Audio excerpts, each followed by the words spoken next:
You've traveled a lot through this hemisphere, and some of the work that you've been doing is trying to bridge North and South.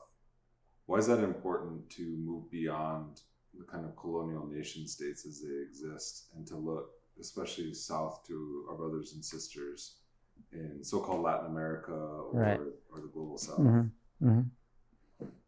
Yeah. Again, it goes back to Europeans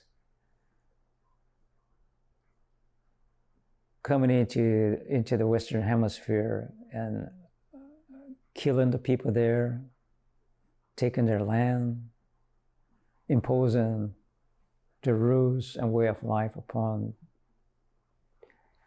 the indigenous peoples of the Americas. So that's why it is a common struggle, North-South. And for the indigenous peoples really to work together, to come together. That I advocate of learning each other's languages. You learn your own language first. You've got to keep that. But you also then accept the colonizer's language, the English. And of course, then I encourage, you've got to learn Spanish, because that's how we're all going to communicate, like English and Spanish.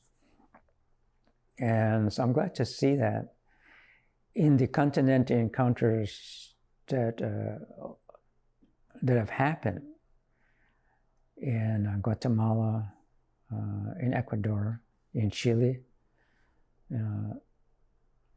have attempted to do that, bring people together from north-south.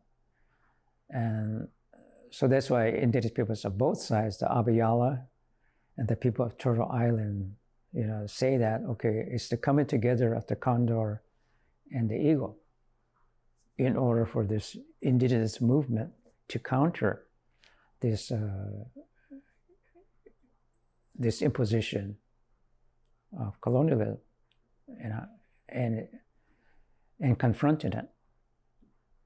So like myself and Daniel Flores y Asensio, we've tried to do that in Central America and the Southwest, so that we have been talking about and planning to do a decolonization Congress in El Salvador, January of this coming year, in order to, again, to talk about how do we confront colonialism?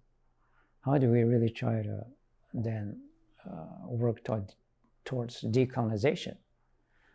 And can we really bring indigenous peoples north-south to really talk about this when it's dangerous, it's precarious, because you're really then confronting all the colonial states of the Americas and how dangerous it is, and to be targeted as terrorists that's trying to overthrow the nation state, which I don't think we are, but this way of thinking that comes about when you're battling the colonizer. And but again, I believe that's our responsibility as indigenous peoples to bring these hard issues to the table, so that we can all really talk about it and decide, well, how can we survive together in a manner of peaceful coexistence.